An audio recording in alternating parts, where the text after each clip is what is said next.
we were a $2 million company. We owned some retail stores throughout the United States.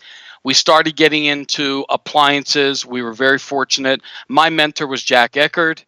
Jack Eckert said to me, kid, on it, he only had like 12 stores. And he said to me, just remember, never forget that nothing happens until it gets sold. So I don't care if you're a doctor, a lawyer, a businessman, whoever, you got to sell something, your service, your product, etc. I never forgot that.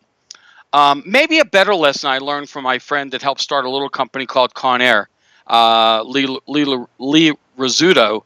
When we were out at a dinner one night, I said to him, "What was your secret, Lee? You've built a $2 billion company. They own Conair, Califan. I mean, they're a huge company." He said to me, "You know what? Whenever I see a men's room, I go in it." He just had spirit. The guys that I interfaced with, the guys who started Vidal Sassoon and Revlon and Dr. Scholl's and Goody and Newell Rubbermaid and Conair and Sunbeam and all these brands, they all had a passion for their business, but they all started step by step. And so to go from 2 million to a billion, today it probably requires acquisition, not only just original thought. Original thought's very good. You got to go through the trademarking. You got to go through the due diligence. You got to go through the prototyping. You have to go through the manufacturing. You have to go through developing your own QC, quality control, QA, incoming materials. I mean, all these things that I learned, I cut my teeth on at Black & Decker.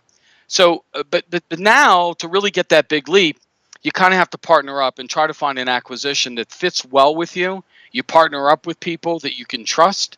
And, 4 eyes are better than 2. 6 are even better than 4. So I say have original thought. Let that go to 2 million, 3 million, 4 million. Look for an acquisition. Someone that's struggling.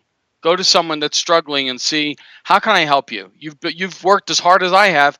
I just got a couple extra breaks. So how can I apply my luckiness to help you? You're doing 2.5 million. I'm doing 4. Let's grow to a $10 million company rather quickly.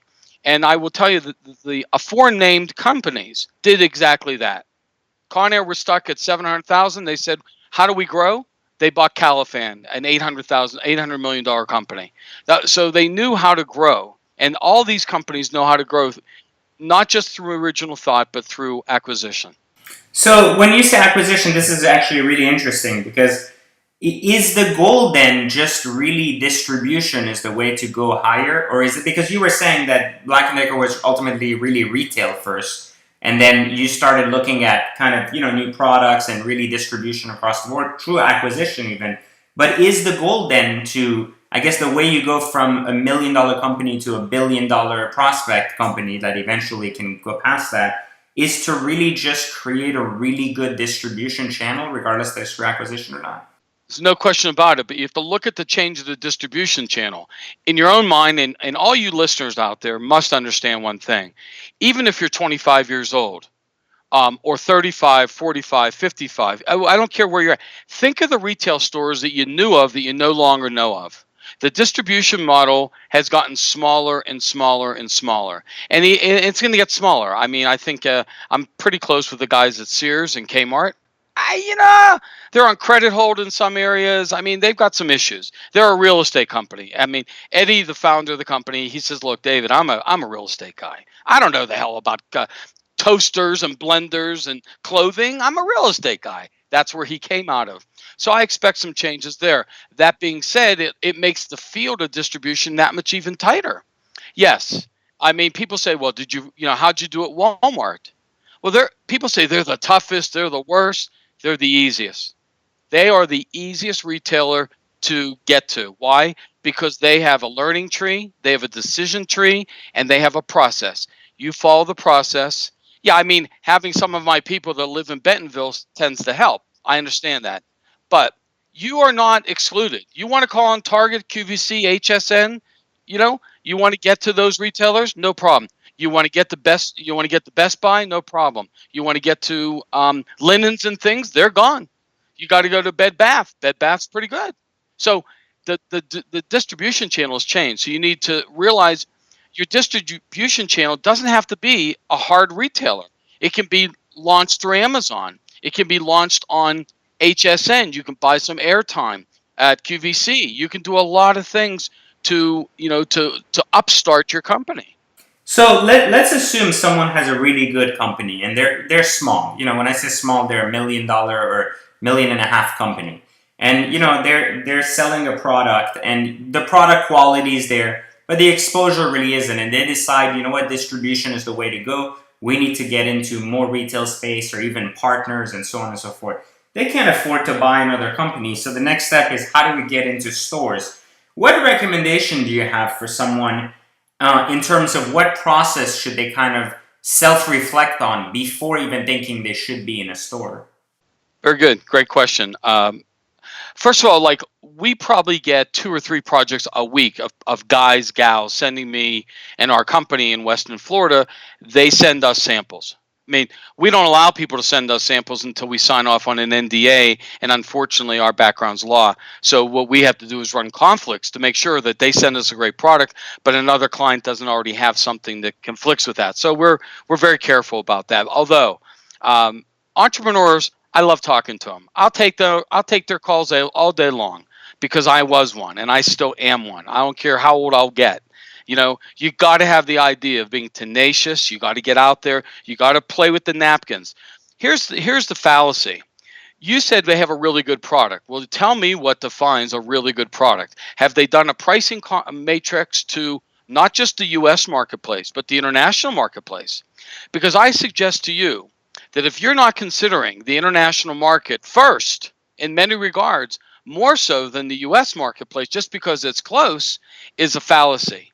Because you look at China and you look at Asia, where they've got 3 billion people. Who in their right mind doesn't market to 3 billion people? Some level. How do you do it? Find a distributor that wants your product. Make sure it's been approved. It's got UL or it's got some trademark on it. You spend the money on international trademarks. You got to look outside the box. You got to look outside the box. You have to first and foremost make sure that that product is great. Got to do the work. You talk about international marketplace, and I agree with you. There's definitely more population abroad than there is here to target, but there is no control when you go abroad. Especially when you're a small company. Like, isn't it more difficult to manage kind of the process when you're not involved in the Hong Kong market or in even like an Asian market where you don't really necessarily understand not only the process, but you're not there to kind of manage any issues Okay. that kind of go on. Okay. So here in the United States, we have Walgreens, right? We have CVS. Okay, in mainland China, we have Guaoda. Guaoda is 5,000 stores. It's owned by a $10 billion behemoth called Sinopharm. And you call the buyer's office and you make an appointment and you take your product in and you give them the details and you tell them the terms and conditions of under which you would like to sell the product, and they can then even suggest to you what distributor can buy your product on an LC. So no credit here. This is a word we do not teach in our company. We never use the word credit.